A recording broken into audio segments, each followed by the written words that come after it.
आपने अपनी पुरानी कक्षाओं में जो है विभिन्न प्रकार की आकृतियों के बारे में पढ़ा हो, पढ़ी थी? कौन कौन सी होती है? एक एक करके। हाँ जी, गोलाकार, वर्ग, त्रिभुज, वर्ग, आयत, त्रिभुज, वृत्ताकार, ठीक है, इन सब की आकृतियों के बारे में पढ़ा था। तो ये कैसी आकृतियां होती हैं जो एक स्क्रीन पर या एक पेपर पर बनाई जा सकती है? ऐसी आकृतियां होती हैं। कुछ आकृतियां होती हैं जो हम नहीं बना सकते, तो पूरा नहीं दिखा सकते, जैसे कि गोला, बॉल, ठीक है, जैसे कि घन, घनाभ। हमारे दैनिक जीवन में बहुत सारे जो है इस तरीके की आकृतियां मौजूद हैं। तो उसी का उदाहरण मैं आपसे पूछना चाहूँगी, जरा घन का उदाहरण कौन बच्चा दे सकता है? बताइए। लूडो का डाइस, किस लूडो के डाइस की जो शेप होती है वो कैसी होती है? घन की। और कोई एक मेरे पास भी है, ये जो आकृति है, ये कैसी आकृति है? घन की आकृति है। और इसके आप इसका एक कोना देखिए, इस कोने से 3 विमाएं निकल रही हैं, भुजाएं कह लीजिए, ठीक है, 3 भुजाएं निकल रही हैं। तो इसीलिए इसे 3D शेप कहा जाता है, 3 डायमेंशनल, ठीक। और अभी जैसे आपने उदाहरण दिया कि वर्ग है ना, वर्ग, आयत, ये कैसी आकृतियां होती हैं? ये 2 विमाओं वाली आकृति होती है, जिसमें केवल अगर उसका एक कोना देखें वर्ग का, ये लीजिए वर्ग बना दिया हमने बोर्ड पर, वर्ग का अगर हम एक कोना देखें तो उससे 2 भुजाएं निकल रही हैं, ठीक, एक ये और एक ये, दोनों बराबर होती है वर्ग में तो। और अगर हम आयत ले लें तो क्या होता है? एक लंबाई और एक चौड़ाई, एक कोना देखें तो इससे भी 2 भुजाएं निकल रही हैं। तो इसीलिए इन्हें कहते हैं 2D शेप्स, ठीक है, 2 डायमेंशनल। और इस तरीके की आकृतियों को क्या कहते हैं? 3 डायमेंशनल। इनको ड्रॉ करना थोड़ा सा मुश्किल होता है, इसके लिए हम ड्रॉ कैसे करते हैं? थोड़ा अलग तरीका, अलग मेथड होता है। एक कोने से 3 भुजाएं निकालनी होती है, इस तरीके से ज्वाइन करेंगे तो ये क्या बन गया? कौन सी आकृति बन गई? घन। इंग्लिश में क्या कहते हैं इसको? क्यूब, ठीक। और ये अभी क्या है? ये जो नीचे वाला चित्र बनाया मैंने, अभी क्या है? ये आयत, ठीक। अभी इसको हम घनाभ बना देंगे।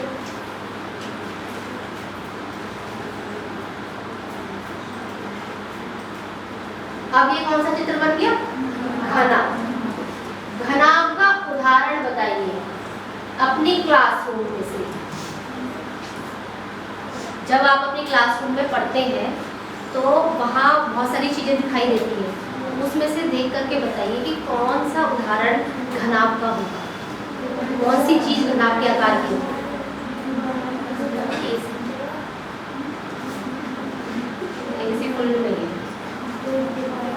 डस्टर, जब आप लोग पढ़ते हैं ब्लैक बोर्ड, चॉक डस्टर से पढ़ते आए हैं अभी तक, तो जो डस्टर का आकार होता है वो कैसा होता है?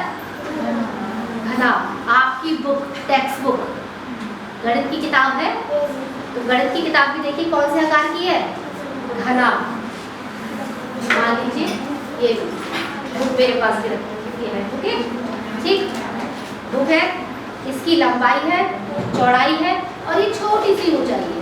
मोटी किताब लेंगे तो उसमें ऊंचाई ज़्यादा अच्छे से दिखाई देगी, ठीक है। तो ये जो किताब है इस चीज़ का एग्जाम्पल है? घनाभ का, ठीक। इस तरीके का बॉक्स किसका एग्जाम्पल है? घन का।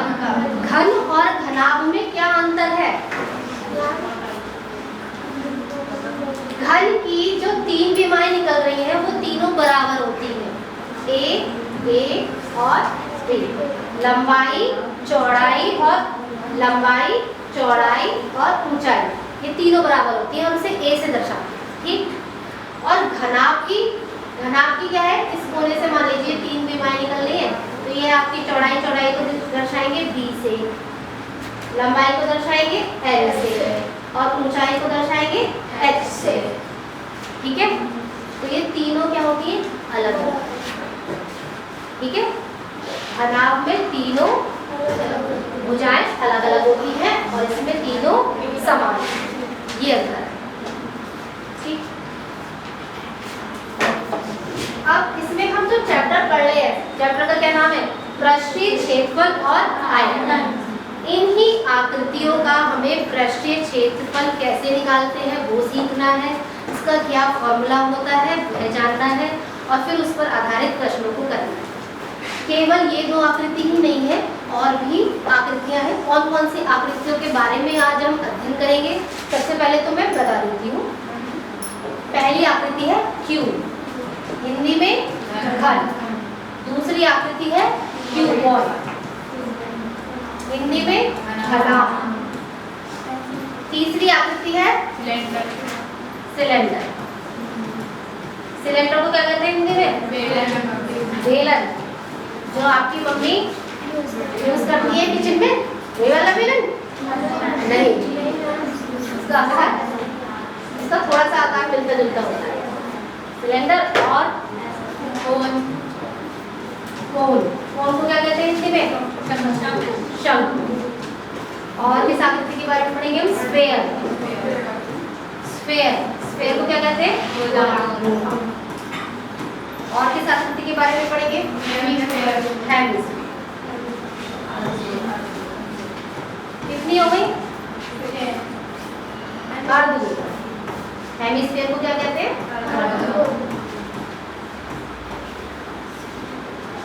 एक, दो, तीन, चार, पाँच और छः। ये छः की छः शेप्स के बारे में आपको पता होना चाहिए कि कैसी बनती है और इसका क्षेत्रफल का क्या सूत्र होता है और इसके आयतन का क्या सूत्र होता है। ठीक, तो सबसे पहली शेप कौन सी हमारी, घन। तो नेक्स्ट पेज पे हम घन के बारे में जाते हैं।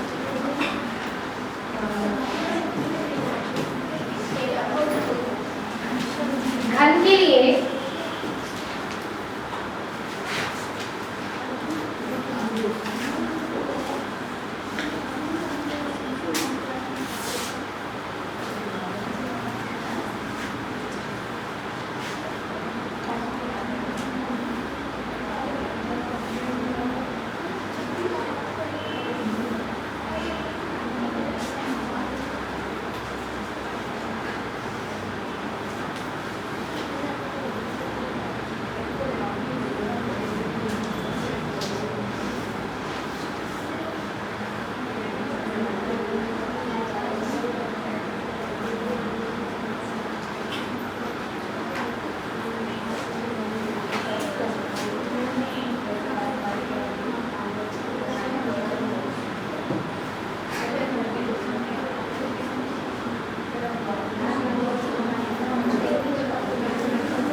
आवाज कोई नहीं करेगा, बनाने का तरीका सीख लीजिए।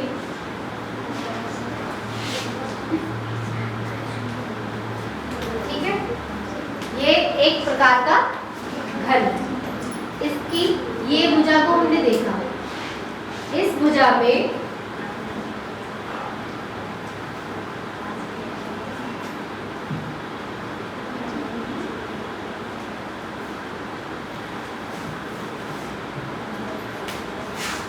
इस बिंदु पर देखते हैं, इस बिंदु पर ये है हमारी ए भुजा, ये भी ए, लंबाई भी ए, चौड़ाई भी ए, और यहाँ से देख रहे हैं हम ऊंचाई भी ए। ठीक है, अब जब हम इस क्यूब को इस तरीके से रखते हैं तो इसके पृष्ठ कितने हैं, पृष्ठ। जैसे आपने लूडो का डाइस देखा होगा, तो लूडो के डाइस पर अंक लिखे होते हैं, 1 2 3 4 5 6, कितने तक आते हैं, 6 तक ना। उससे हमें क्लियर हो गया उसके सरफेस कितने हैं, पृष्ठ कितने हैं, 6।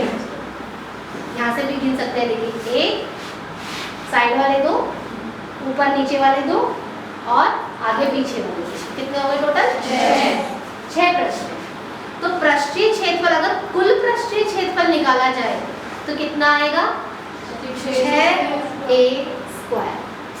अब ए स्क्वायर कैसे आया मैडम? मुझे आप देखेंगे कि ए स्क्वायर क्या होता है।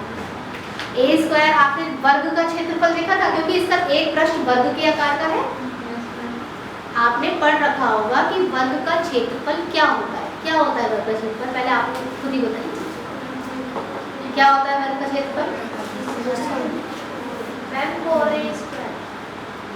रॉन्ग। एक वर्ग का क्षेत्रफल क्या होता है? वर्ग की भुजा है ए ए ए ए, और एक आयत का क्षेत्रफल क्या होता है? इसकी लंबाई है और ये चौड़ाई है। आयत का क्षेत्रफल क्या होता है? लंबाई गुणा चौड़ाई। ठीक है, आपने ये सही बता दिया बिल्कुल। ये आयत का क्षेत्रफल होता है लंबाई गुणा चौड़ाई। वर्ग का क्षेत्रफल क्या होता है? भुजा स्क्वायर। अब आप ही ने बताया क्या होता है? भुजा स्क्वायर। इसका मतलब ए स्क्वायर। ठीक है, इसका मतलब एक पृष्ठ का क्षेत्रफल क्या होता है? ए स्क्वायर। इसके कितने पृष्ठ हैं? 6। तो इसका कुल पृष्ठ क्षेत्रफल कितना हो गया? 6 एक स्क्वायर। ठीक है, तो लिखेंगे हम घन में संपूर्ण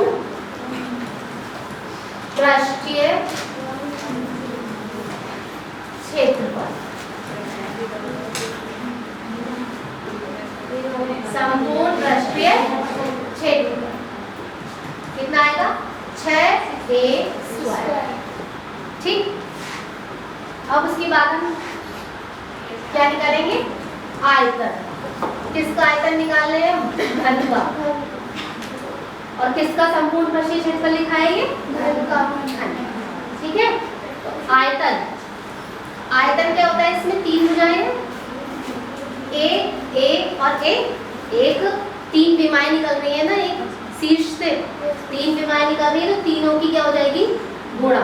तो इसका आयतन निकला है। तो आयतन बराबर ए गुणा ए। कितना आ गया? ए। ठीक, अब बात आती है इसके यूनिट की। ये जो विमाएं है ये सब क्या है? लंबाई तो है ना?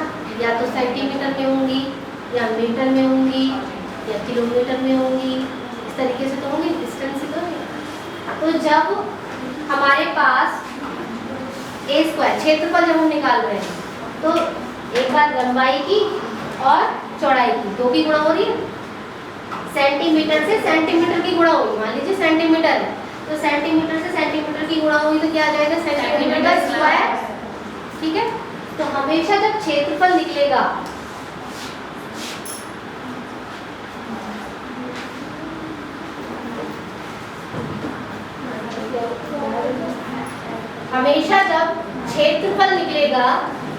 तो क्षेत्रफल क्या होता है? इसमें वर्ग मात्रक लगता है, यूनिट। वर्ग मात्रक। मात्रक क्या होता है? यूनिट, जो मैंने अभी बताया आपको, सेंटीमीटर या मीटर। ठीक है, या फिर किलोमीटर। वर्ग मात्रक या मात्रक का स्क्वायर, ये लिखा जाता है साथ में जब आंसर आता है।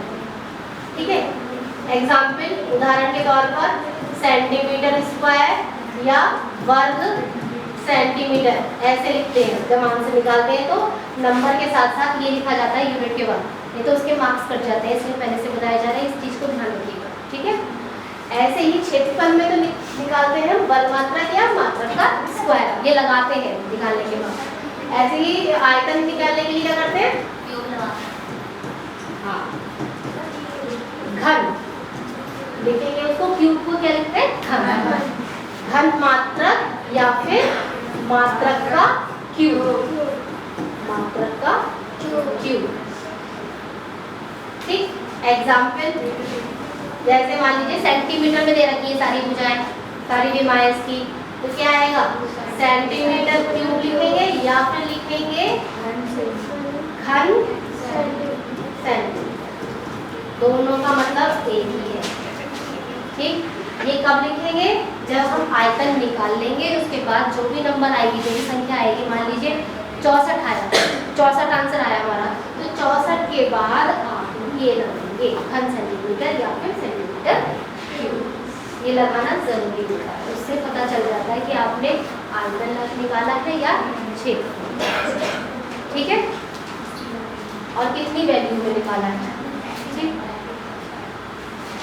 नेक्स्ट आकृति जो है हमारी, नेक्स्ट आकृति कौन सी है? घना, घनाभ आकृति। अब इसको मैं ऐसे ही बनाती हूँ, इसको टाइम लग रहा है।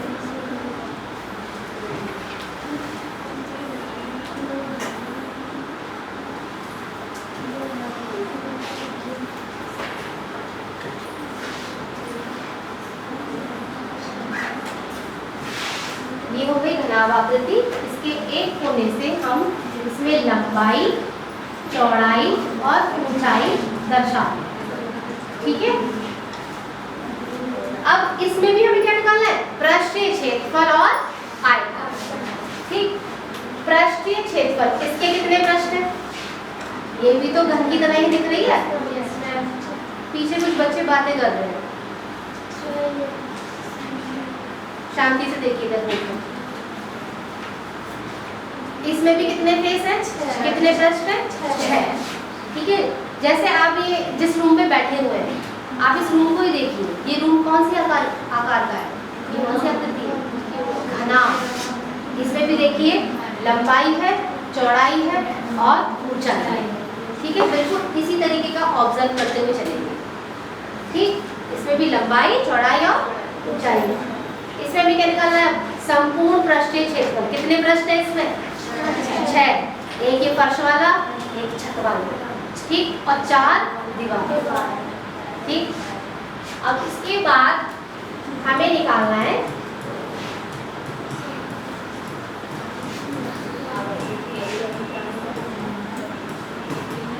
संपूर्ण पृष्ठीय क्षेत्रफल। तो सबसे पहले हम निकालते हैं फर्श वाला और छत वाले का क्षेत्रफल।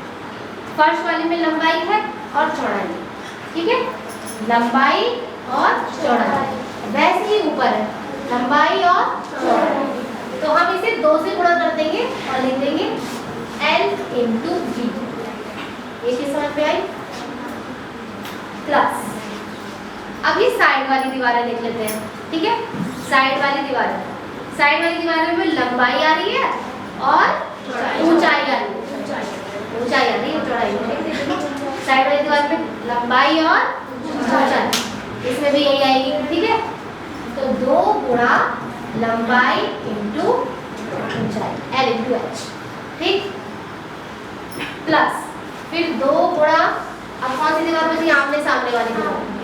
ठीक, इसमें क्या आ रहा है? इसमें ये चौड़ाई और ऊंचाई, 2 गुणा B × H। ठीक है, तो अब ये 2 कॉमन आ जाएगा, 2 सबसे बाहर लेंगे। तो अब क्या लिखेंगे? LB + LH + BH। ठीक है, इसको ऐसे भी लिखा जा सकता है, LB + BH वाला लिख लो आगे, + HL। ठीक है, फॉर्मूला क्योंकि ये लिखा हुआ है आप लोगों की बुक में, आपको याद तो यही करना है। ठीक है, याद कर लेते हैं। ठीक है, अगर भूल जाते हैं तो इस तरीके से आप जो है कंसेप्ट आपको क्लियर हो गया कि आपने निकाला कैसे घनाभ का पृष्ठीय क्षेत्रफल। निकाला कैसे?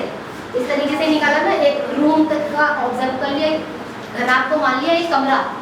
ठीक, तो घनाभ का पृष्ठीय क्षेत्रफल निकालना है, मतलब 6 के 6 फेसों का क्षेत्रफल निकालना है। तो उसके हिसाब से आप जब भी काम करेंगे, क्वेश्चन करेंगे, तो आपको कभी भी गलत नहीं होगा।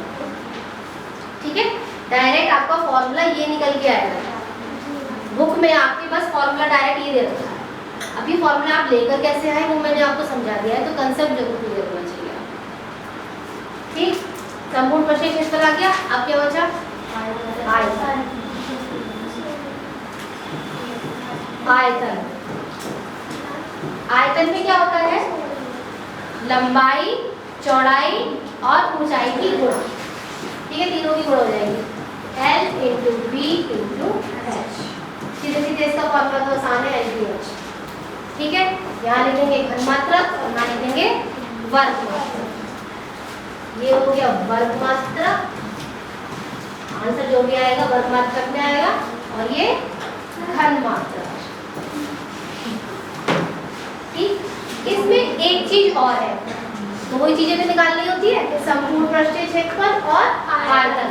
इसमें एक चीज और, एरिया ऑफ फोर वॉल्स ये आता है, मतलब 4 दीवारों का क्षेत्रफल। तो 4 दीवारों का जो क्षेत्रफल आता है तो उसमें से आप क्या क्या ले लेंगे बताइए? उसे कहते हैं वक्र पृष्ठीय क्षेत्रफल। वक्र पृष्ठीय क्षेत्रफल भी बोलते हैं उसे, और 4 दीवारी का क्षेत्रफल भी बोलते हैं। ठीक है, तो वक्र पृष्ठीय क्षेत्रफल में कौन कौन से क्षेत्रफल आ जाएंगे? 4 दीवारी ले लो अपने, 2 गुणा ये वाली साइड वाली ले लेते हैं पहले। साइड वाली में क्या है? लंबाई और ऊंचाई, लंबाई और ऊंचाई, प्लस आमने सामने वाली में क्या आ रहा है? चौड़ाई और ऊंचाई। ठीक, अभी भी और कॉमन आ जाएगा, h कॉमन आ गया। ठीक, l प्लस d, तो क्या फॉर्मूला बन गया? 2 गुणा l प्लस d गुणा h। h को बाद में भी लिख लो चाहे पहले लिख लो, क्योंकि आपकी बुक में ये दे रखा है, याद बच्चे यही करते हैं, इसलिए मैंने लास्ट तक ये पूछा। ठीक है, ये 3 फॉर्मूले इसके इम्पोर्टेंट है, इन्हें याद कर लीजिएगा, और अगर आप भूल जाते हैं तो निकालने कैसे वो भी आपको पता चलना है। क्लियर? नोट कर लीजिए, क्योंकि ये क्षेत्रफल है तो इसका मात्रक क्या होगा? वर्ग मात्रक। कैसा होगा इसका मात्रक? वर्ग।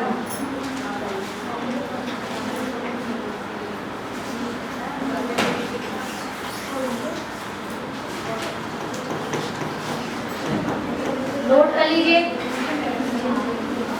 शोर नहीं।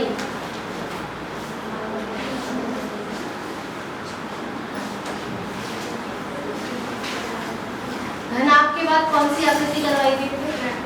सिलेंडर। अब आ जाते हैं सिलेंडर।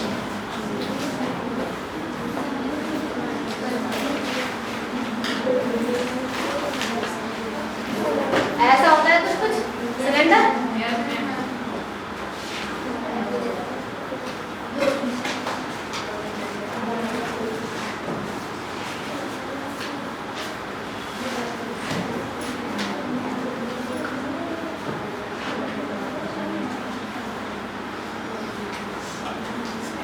देखिए सिलेंडर में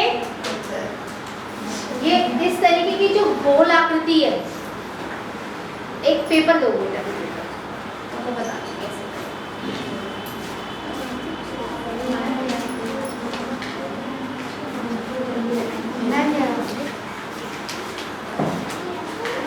देख, एक पेपर है, जैसे ही हम इस पेपर को इस तरीके से गोलाई में मोड़ेंगे, गोलाई में मोड़ लिया बिल्कुल किनारे से किनारा मिलाते हुए, ठीक है, तो ये किस चीज की शेप बन गई? सिलेंडर, बेलन, जो हम पढ़ने जा रहे हैं। ठीक है, अब इसमें ये जो थी ऊपर और नीचे आधार जो है इसका, ये किस चीज की शेप है? वृत्त की। ठीक है, और ये क्या बन गया? ये पूरी आकृति बन गई सिलेंडर, बेलन। ठीक है, शंकु नहीं, बेलन। पूरी आकृति बनी है बेलन की, और आधार इसमें क्या लिया जा रहा है? वृत्त। ठीक है, अब इसमें हम सबसे पहले 3 चीजें निकालनी है इसमें, वक्र पृष्ठीय क्षेत्रफल, संपूर्ण पृष्ठीय क्षेत्रफल और आयतन। तो वक्र पृष्ठीय क्षेत्रफल क्या होगा? वक्र मतलब जो हमने मोड़ा है, मुड़ा हुआ पार्ट, केवल ये वाला पार्ट। ठीक, उसमें आधार काउंट नहीं करेंगे, और जब संपूर्ण पृष्ठीय क्षेत्रफल निकालेंगे तो उसमें आधार वाला भी प्लस करेंगे, क्योंकि आधार हमारा क्या है? दोनों वृत्त है, ये r है और ये ऊंचाई हमने मान ली h। ठीक है, वक्र पृष्ठीय क्षेत्रफल बराबर 2 पाई r h, ये होता है। अब ये 2 पाई r कहाँ से आया मैडम? है ना, तो जैसे ये जो था हमारा, ये सरकमफ्रेंस ही तो हो गई, परिधि। परिधि कल पढ़ा था आप लोगों को, सर ने पढ़ाया था। परिधि क्या होती है? जो एक वृत्ताकार की बाउंड्री होती है उसे परिधि कहते हैं। तो ये देखिए, ये वृत्ताकार की बाउंड्री तो है ना, इसको जब ऊंचाई से गुणा कर देंगे तो ये वक्र पृष्ठीय क्षेत्रफल बन जाएगा। तो ये 2 पाई आर की गुणा हमने h से करी, ये हमारा आ गया वक्र पृष्ठीय क्षेत्रफल। इसके बाद आएगा संपूर्ण पृष्ठीय क्षेत्रफल। संपूर्ण पृष्ठीय क्षेत्रफल में वक्र पृष्ठीय क्षेत्रफल तो होगा ही होगा और आधार वाले क्षेत्रफल भी ऐड कर देंगे, जोड़ देंगे। संपूर्ण पृष्ठीय क्षेत्रफल 2 पाई आर h हो गया और आधार वाले कितने वृत्त हैं हमारे पास? 2। एक वृत्त का क्षेत्रफल होता है पाई आर स्क्वायर, 2 वृत्त का क्या होगा? 2 pi are.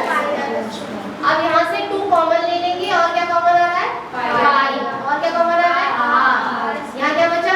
h plus R. इसका फॉर्मूला हो गया 2 पाई आर ब्रैकेट में h प्लस आर। अब नेक्स्ट आया हमारा आयतन। आयतन क्या होता है? Pi R square h। Pi R square h, ये कैसे बना फॉर्मूला पाई आर स्क्वायर गुणा h? आयतन ऐसे कैसे बना? आयतन क्या होता है? क्षेत्रफल को अगर ऊंचाई से गुणा कर दें तो आयतन बन जाता है। ठीक है, क्षेत्रफल को हमेशा याद करिए, याद रखिए कि क्षेत्रफल, किसी भी आकृति के क्षेत्रफल को उसकी ऊंचाई से गुणा कर दें तो उसका आयतन निकल के आता है। इसका क्षेत्रफल हमारा जो बेस था वो क्या है? एक सर्किल, इसको ऊंचाई से गुणा कर दिया, h से गुणा कर दिया। सर्किल का क्षेत्रफल क्या होता है? Pi R square. सर्किल का क्षेत्रफल होता है पाई आर स्क्वायर, इसको उसकी ऊंचाई से गुणा कर दिया तो क्या बन के आ गया हमारा? पाई आर स्क्वायर h आयतन। ठीक है, चलिए आज इतने ही, इतनी शेप के बारे में बताते हैं, बाकी करो नोट कर लीजिए इसको।